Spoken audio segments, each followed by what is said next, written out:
So I read 5 books in May, and that's pretty average for me these days. So let's get into them.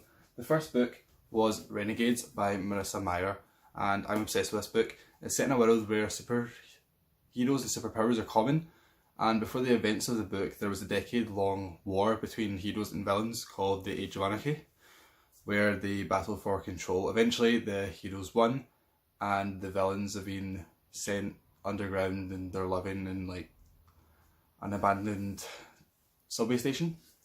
So during this time, Nova, who's the main character, her family was killed by a rival gang, and her uncle actually is the leader of the anarchists, the bad guys. So because the heroes never saved her family, she has sworn to get revenge on them. She infiltrates their ranks and joins the Renegades as a hero. And this is where she meets and falls in love with Adrian, who is the other main character of the book. And he's the adopted son of 2 of the Renegade leaders. Nova is really interesting because of her dual morality. So everyone else in the book is kind of black and white, like they want to do good, they want to do bad. And obviously Nova starts out thinking she's a villain, she has to do bad. But slowly, as she infiltrates the Renegades and gets to know Adrian, she kind of gets mixed up in her thoughts, her feelings. And she wants to do right for her family by getting revenge on the Renegades, but she knows that people who are trying to do good will get hurt in this way.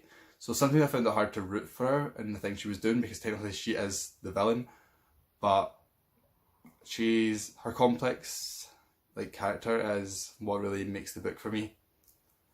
I also really like Adrian because he's the son of the Renegades, and because of this, he has certain expectations set up of him, and you think that he would just blindly follow them, but he actually disagrees with a lot of the Renegades' rules and policies, so you see him kind of struggle with this, and he's actually created himself using his powers a suit so he can become a vigilante, and kind of break the Renegade rules while still trying to do good.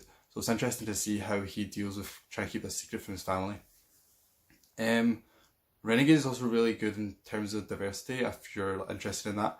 So there's a lot of race, different sexualities, and even one of the characters, one of the heroes, has a walking stick because of a disability, which I thought was really interesting. And Adrian's adopted parents are 2 gay men. So all of this comes across as very natural and not really like the author just trying to tick boxes of diversity, if you know what I mean, which I thought was really great.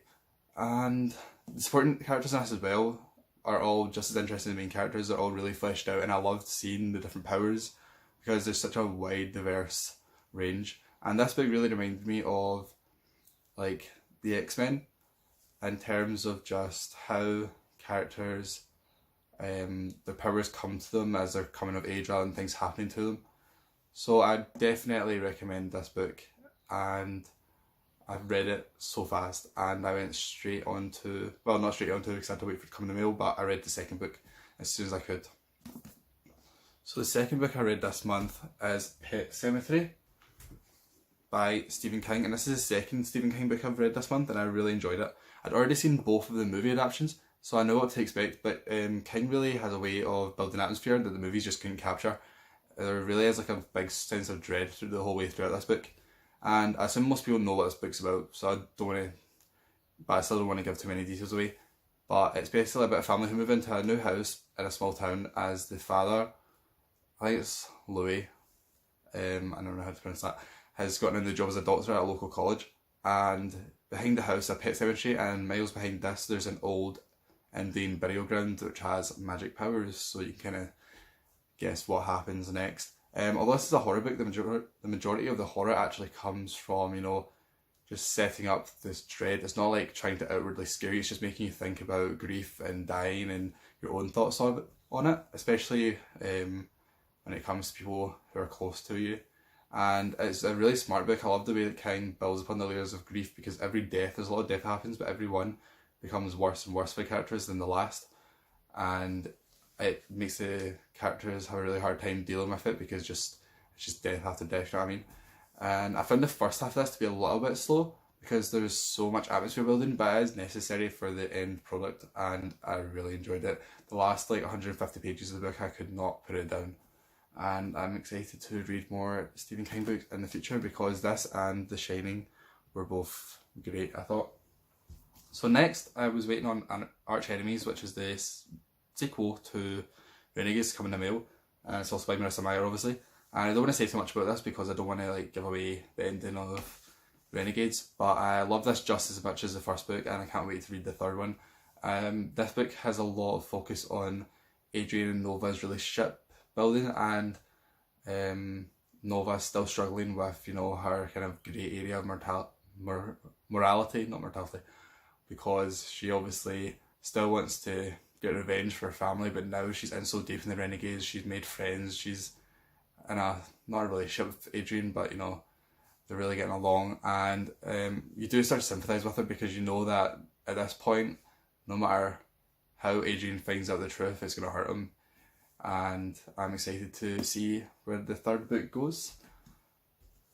The fourth book I read was The Emperor's Soul by Brandon Sanderson, and this is just a little short book, it's just under 200 pages, and it follows Shai, who is a thief who has the ability to manipulate an object's clothing to forge them and change them, and she's asked to try and reprogram the Emperor after an assassination attempt has left him brain dead. And I thought the magic system in this book was really interesting, but I actually kind of like, still, I read up afterwards, after I finished the book, I like looked online, I still don't really fully understand it, but it was really interesting, and I think it's amazing how Sanderson can create such like different worlds and different magic systems, because obviously I read Mistborn a few months ago, and this is nothing like that, which I thought was amazing, because personally I probably couldn't come up with one good magic system, never mind. Well, this is two, but he's got loads of books, you know what I mean? So I thought it was really interesting how he could come up with it all. The main character, Shai, she's a fun character to be with, and I enjoyed the way she thought and like analysed the situation. And you actually spend more time kind of learning about the magic than you do the actual characters, which is one kind of downside to this book. So I would recommend it if it's your first time reading Sanderson. I would recommend Mistborn because it's the only one I've read, but a lot of people would recommend Skyward, I think it's called, which is another book of his, which I hear everyone talking about. So yeah, I definitely recommend this, but not as like your first Sanderson book, because it is more focused on like the magic rather than the actual characters, and a lot of people might not like that because a lot of people prefer character-driven books. But yeah, I really enjoyed this, and I'm definitely going to be reading more Sanderson in the future. So the last book I read was Nerve by Jean Ryan. I'm so bad at names, I just don't even try half the time. And this was actually a reread for me. I'd originally bought this book because I liked the movie adaptation so much. It follows a girl, V, who is playing an online game of Truth or Dare, but without the truths. And you can win big prizes, and it's broadcast like nationwide or international, I'm not sure, but there's a lot of people watching, and the dares get more and more intense and things quickly get out of hand. So this is one of the few things I actually think I preferred the movie to the book, because the dares in the book that V and her partner, whose name I can't remember, Ian, do, they feel kind of silly and kind of like, I don't know, juvenile in a way, whereas the movie, I think the dares are much more fun, and I think things that, the ones in this definitely just wouldn't work in a movie setting, you know what I mean, because movies are more visual, and I think that the dares in the movie are more fun. However, when it gets to like the finale, which actually, to be fair, the finale takes up like half the book probably, but like the final rounds of the game, I think the book is much better than the movie. The movie is kind of, I don't know, has like a silly moral to it. So it's weird because I preferred the first half of the movie, but I preferred the ending to the book. I found V's character to be kind of annoying because she never thinks before she does anything, and she also comes across as like that stereotypical, you know, like the meme, it's like, I'm not like other girls, like that's her, like she wears like a Jimmy Carter like pin and stuff like that just to be quirky, and I don't know, she's kind of annoying, and she makes mistake after mistake. Like you would think after the first like 2 times things go wrong, like that she would just stop, but she just keeps going, and she did kind of annoy me at first. However, by like the end, especially in like the final rounds time, I really started to sympathise with her because you could tell that she was in over her head and that she was regretting getting in this situation. also think the film does a better job at demonstrating the dangers of the internet. So the company that runs the game knows all your personal information. It uses it to like manipulate situations and like even blackmail V near the end. And the fact that people can find out all this information on the internet, which like is true that people can do that, is like really scary. And there actually is, especially in the end of this, it's quite tense. So I really actually enjoyed the ending, but the first half was kind of a drag. And I think the movie just done better and kind of expanding on the feelings, of like being blackmailed and people having all this information against you. Because V doesn't even really care about that most of the time. Whenever it comes up, she's kind of like, okay, I don't know, like she just doesn't really care. But I mean, I still enjoyed it. So that was the 5 books I read in May. This month I'm participating in the Biblio Games. I don't know if you've seen my TBR, but I'm actually going on holiday on the 20th, so I've only got about 19 days, if even that, to read. So I'm trying to get through all the books that I've got on my TBR as fast as possible. So I'll be back with another video soon. Thanks a lot for watching. If you leave a like and a comment and subscribe, it means a lot. I actually just hit 100 subscribers after my last video, which means a lot to me. I was really happy about that. And yeah, thanks a lot for watching.